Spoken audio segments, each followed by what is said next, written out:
नमस्कार, आप देख रहे हैं फ्रंटलाइन 24। मैं हूं आपके साथ साहिबा सिंह। 53वें मिथिला विभूति पर्व समारोह का उद्घाटन करते हुए कामेश्वर सिंह दरभंगा संस्कृत विश्वविद्यालय के कुलपति प्रोफेसर लक्ष्मी निवास पांडे ने कहा कि विद्यापति महान साहित्यकार थे। उनकी साहित्य को जिंदा रखने का कार्य विद्यापति सेवा संस्थान कर रही है। साथ ही संस्थान मैथिली को भी जिंदा रखने का कार्य कर रही है। उन्होंने कहा कि भारतीय इतिहास में विद्यापति ऐसे सर्वमान्य व्यक्ति हैं जिनका सम्मान सिर्फ मिथिलावासी ही नहीं, संपूर्ण देश और विश्व के लोग करते हैं।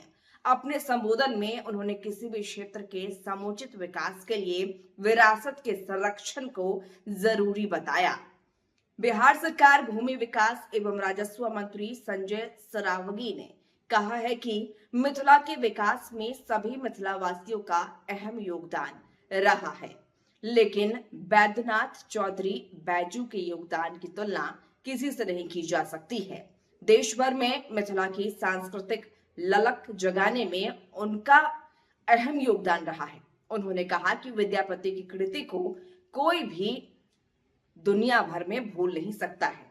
उन्होंने कहा कि पुनौड़ा धाम में जानकी मंदिर के शिलान्यास के साथ मिथिला की धिया सिया की अस्मिता के संरक्षण का श्री गणेश हो चुका है।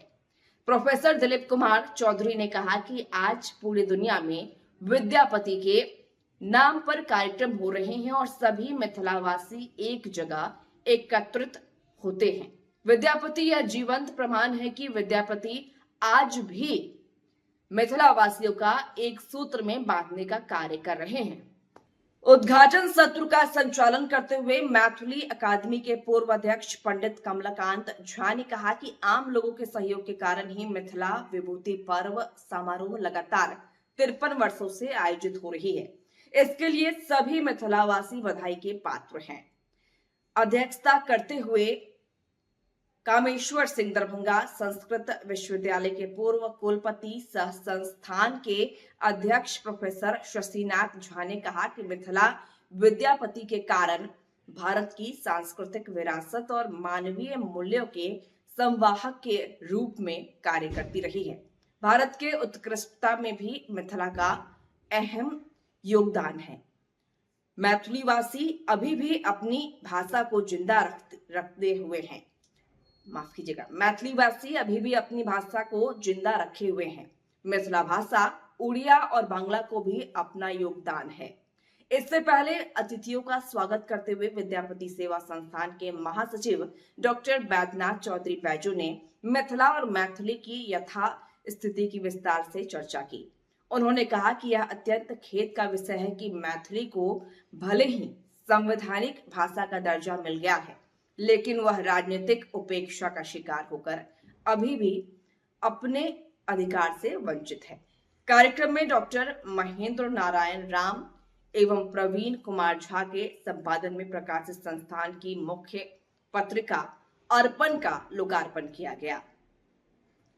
सोमवार को कुल 13 लोगों को मिथिला विभूति सम्मानोपाधि प्रदान किया गया। जानकी उत्कर्ष के उन्नयन एवं धर्म क्षेत्र में उत्कृष्ट योगदान के लिए जानकी जन्मभूमि मंदिर पुनौरा धाम के पीठाधीश्वर महंत कौशल किशोर दास, जानकी मंदिर जनकपुर के उत्तराधिकारी महंत राम रोशन दास, श्री वैष्णव तथा प्रसिद्ध कथावाचक आचार्य धर्मेंद्र नाथ मिश्र के साथ प्रसिद्ध मखान वैज्ञानिक डॉक्टर राजेश कुमार विश्वकर्मा, संस्कृति साहित्य के उद्धट विद्वान प्रोफेसर वशिष्ठ नारायण झा एवं डॉक्टर गोविंद झा, कामेश्वर सिंह दरभंगा संस्कृत विश्वविद्यालय के कुल सचिव डॉक्टर ब्रजेश पति त्रिपाठी, मुंगेर विश्वविद्यालय के कुल सचिव डॉक्टर घनश्याम राय, रीजनल सेकेंडरी स्कूल मधुबनी के निदेशक डॉक्टर राम श्रृंगार पांडे को शिक्षा क्षेत्र में इस साल का यह सम्मान प्रदान किया गया।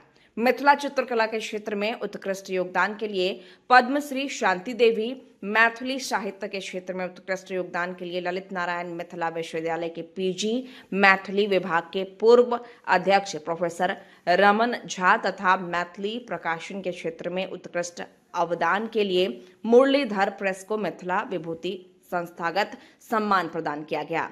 सम्मान के रूप में मिथिला की गौरवशाली परंपरा के अनुरूप मिथिला चित्रकला से सुसज्जित पाग, माला एवं चादर के साथ ताम्र पत्र एवं प्रशस्ति पत्र प्रदान किया गया। कार्यक्रम में हजारों की संख्या में दर्शक मौजूद थे।